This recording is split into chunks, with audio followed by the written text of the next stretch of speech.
ಇನ್ನ ಬಾಗಲಕೋಟೆಯತ್ತ ಹೋಗೋಣ. ಬಾಗಲಕೋಟೆಯಲ್ಲೂ ಕೂಡ ಧಾರಾಕಾರ ಮಳೆಗೆ ಹಲವು ಅವಾಂತರಗಳು ಸೃಷ್ಟಿಯಾಗಿದೆಯಂತೆ. ಮನೆಯ ಮೇಲ್ಚಾವಣಿಯೇ ಹಾರ್ ಹೋಗಿದೆ ಮಳೆಯಿಂದಾಗಿ. ನಿನ್ನೆ ಸುರಿದ ಮಳೆಗೆ ಭಾರೀ ಮಳೆಗೆ ಬಾಗಲಕೋಟೆ ತತ್ತರಿಸಿ ಬಿಟ್ಟಿದೆ. ಗಾಳಿ ಸಹಿತ ಮಳೆಗೆ ಮನೆ ಮೇಲ್ಚಾವಣಿಯೇ ಕುಸಿದು ಹೋಗ್ಬಿಟ್ಟಿದೆ. ಮನೆಯಲ್ಲಿದ್ದ ವಸ್ತುಗಳ ದವಸ ಧಾನ್ಯ ಎಲ್ಲವೂ ಕೂಡ ನಾಶ ಆಗೋಗಿದೆ ಅಂತೆ ಒಂದೇ ಒಂದು ಮಳೆಗೆ. ಮುಧೋಳ ತಾಲೂಕಿನ ಅರಳಿಕಟ್ಟಿ ಗ್ರಾಮದಲ್ಲಿ ನಡೆದಂತಹ ಘಟನೆ ಇದು. ಶಂಕರಗೌಡ ಪಾಟೀಲ್ ಅನ್ನೋರಿಗೆ ಸೇರಿರುವ ಮನೆಯ ಮೇಲ್ಚಾವಣಿ ಹಾರ್ ಹೋಗ್ಬಿಟ್ಟಿದೆ.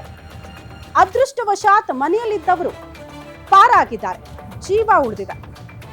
ನಿನ್ನೆ ಸುರಿದಂತಹ ಮಳೆಗೆ ಬಾಗಲಕೋಟೆಯಲ್ಲಿ ಸಾಕಷ್ಟು ಅವಾಂತರ ಆಗಿದೆ. ಪ್ರಮುಖವಾಗಿ ಒಂದು ಮನೆಯ ಮೇಲ್ಚಾವಣಿ ಕುಸಿತ ಆಗ್ಬಿಟ್ಟಿದೆ.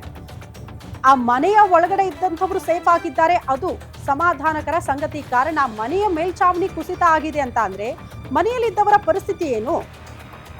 ಯಾವಾಗ ಇಂಥದೊಂದು ಘಟನೆ ನಡೀತೋ ಆಗಲೇ ಮನೆ ಬಿಟ್ಟು ಜನ ಓಡಿ ಆಚೆ ಬಂದಿದ್ದಾರೆ, ಪ್ರಾಣ ಉಳಿಸ್ಕೊಂಡಿದ್ದಾರೆ. ಶಂಕರಗೌಡ ಪಾಟೀಲ್ ಅನ್ನೋರಿಗೆ ಸೇರಿರುವಂತಹ ಮನೆ ನೋಡಿ, ಮನೆಯ ಪರಿಸ್ಥಿತಿ ಹೇಗೆ ನೋಡೋದಕ್ಕೆ ಸಿಗ್ತಾ ಇದೆ. ಮನೆಯ ಮೇಲ್ಚಾವಣಿ ಕುಸಿತವಾಗಿರೋದ್ರಿಂದ ಮನೆಯಲ್ಲಿದ್ದಂಥ ವಸ್ತುಗಳು ಚೆಲ್ಲಾಪಿಲ್ಲಿ ಆಗಿಬಿದ್ದಿದೆ, ದವಸ ಧಾನ್ಯ ಚೆಲ್ಲಾಪಿಲ್ಲಿ ಆಗಿ ಬಿದ್ದಿದೆ. ಮನೆಯ ಮೇಲ್ಚಾವಣಿ ನೋಡೋದಕ್ಕಂತೂ ಸಿಗೋದೇ ಇಲ್ಲ, ಓಪನ್ ಹೌಸ್ ತರ ನೋಡೋದಕ್ಕೆ ಸಿಗ್ತಾ ಇದೆ. ಈ ಮೇಲ್ಚಾವಣಿನೇ ಇಲ್ಲ ಅನ್ನುವಂಥ ಪರಿಸ್ಥಿತಿ. ಹಾಗಾಗಿ ಮಳೆಯ ನೀರು ಮನೆ ಒಳಗಡೆ ನುಗ್ಗಿರುವ ಪರಿಣಾಮ ಅದು ಕುಸಿತ ಆಗಿರೋದ್ರಿಂದ ಮೇಲ್ಚಾವಣಿ ಮನೆಯ ತುಂಬೆಲ್ಲ ನೀರು ತುಂಬಿಕೊಂಡಿದೆ. ದವಸ ಧಾನ್ಯ ನೀರು ಪಾಲಾಗಿದೆ, ವಸ್ತುಗಳು ಚೆಲ್ಲಾಪಿಲ್ಲಿ ಆಗಿದೆ. ಆದರೆ ಸಮಾಧಾನಕರ ವಿಚಾರ ಅಂದ್ರೆ ಮನೆಯಲ್ಲಿದ್ದವರು ಅಷ್ಟೂ ಜನ ಕೂಡ ಸೇಫ್ ಆಗಿದ್ದಾರೆ. ಈ ಘಟನೆ ಆಗ್ತಾ ಇದ್ದಂತೆ ಮನೆ ಬಿಟ್ಟು ಆಚೆ ಬಂದು ಪ್ರಾಣ ಉಳಿಸ್ಕೊಂಡಿದ್ದಾರೆ ಮನೆಯಲ್ಲಿದ್ದವರು. ಎಷ್ಟು ಜನ ಇದ್ರು, ಅವ್ರ ಪರಿಸ್ಥಿತಿ ಏನು, ಇನ್ನಷ್ಟೇ ಮಾಹಿತಿ ಸಿಗಬೇಕು. ಆದರೆ ಬಾಗಲಕೋಟೆ ಜಿಲ್ಲೆಯ ಮುಧೋಳ ತಾಲೂಕಿನ ಅರಳಿಕಟ್ಟಿ ಗ್ರಾಮ, ಇಲ್ಲಿದ್ದಂಥ ಮನೆಯ ಅವ್ಯವಸ್ಥೆ ಇದೆ.